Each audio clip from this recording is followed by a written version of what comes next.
اور وہ بھی سونے کے لیے لیٹ گئی۔ کچھ دیر بعد ان کو بھی نیند آ گئی۔ ابھی ان کو آنکھ لگے ہوئے کچھ ہی دیر ہوئی تھی کہ ان کو اپنے بیٹے شرجیل کے کراہنے کی آواز آئی۔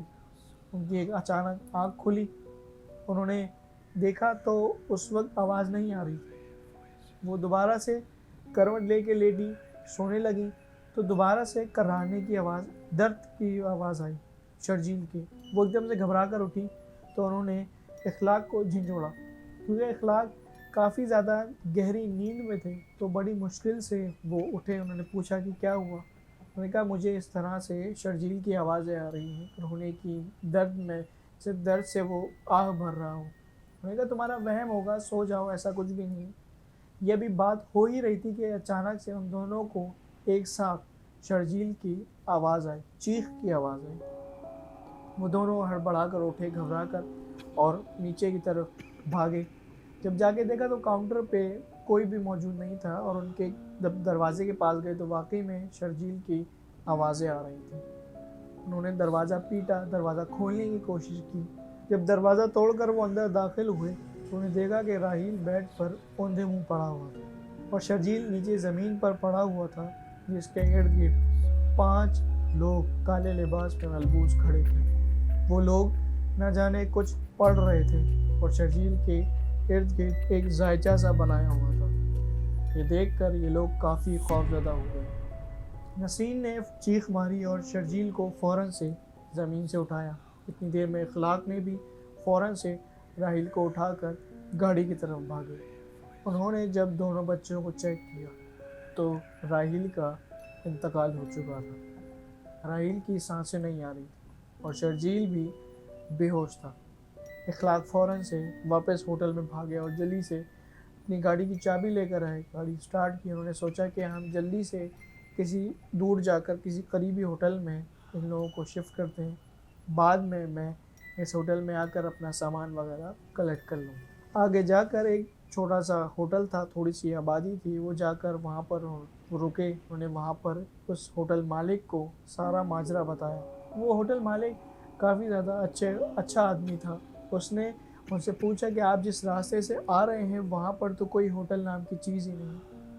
تو نے کہا آپ یہ کیسے کہہ سکتے ہیں، ہم وہاں پر رکے ہیں، ہم نے وہاں پر تھوڑی دیر کے لیے اسٹے کیا ہے، آپ یہ کیسے کہہ سکتے ہیں کہ اس راستے میں کوئی ہوٹل نہیں ہے؟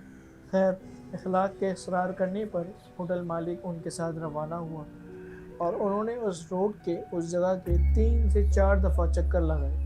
ان کو وہاں پر کوئی ہوٹل نظر نہیں آیا۔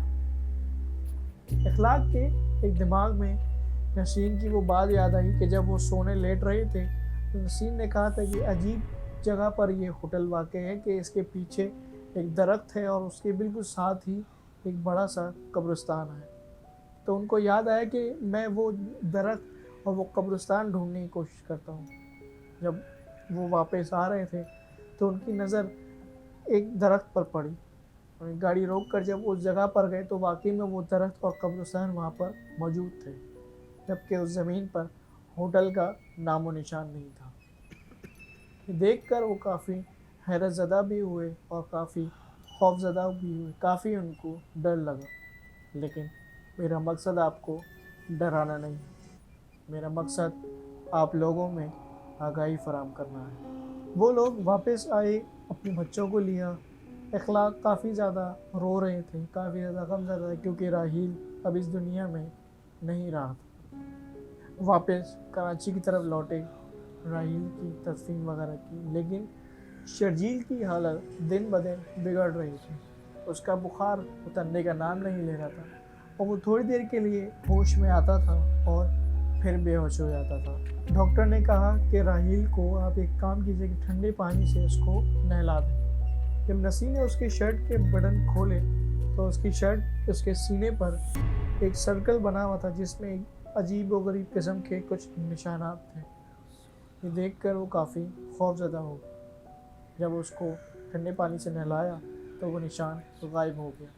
ایسے ہی کچھ دن گزرتے گئے، وہ نشان کچھ دیر کے لیے نمودار ہوتا تھا اور وہ پھر غائب ہو جاتا تھا۔ اخلاق جو کہ اس حادثے میں اپنا بھائی بھی کھو چکے تھے، وہ مزید اب اپنے بیٹے کو کھونا نہیں چاہتے تھے، اس لیے انہوں نے ایک پیر صاحب سے ملاقات کی، ان کو سارا واقعہ بتایا تو انہوں نے پھر اس بچے کا علاج شروع کیا اور کچھ عرصے کے بعد شرجیل مکمل طور پر صحت مند ہو گیا۔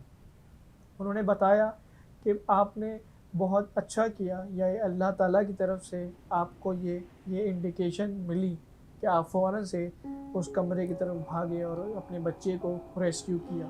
اگر آپ تھوڑی دیر کرتے تو وہ مخلوق آپ کے بچے کی بلی چڑھا دیتی۔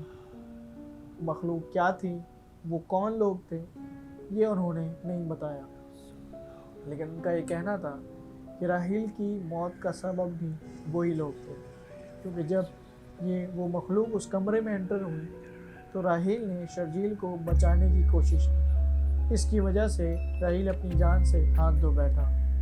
دراصل وہ اس بچے کی بلی چڑھانے آئے تھے۔ امید کرتا ہوں کہ آپ لوگوں کو یہ ویڈیو پسند آئی ہو۔ میری اگلی ویڈیو کا انتظار کیجیے گا۔ فی امان اللہ۔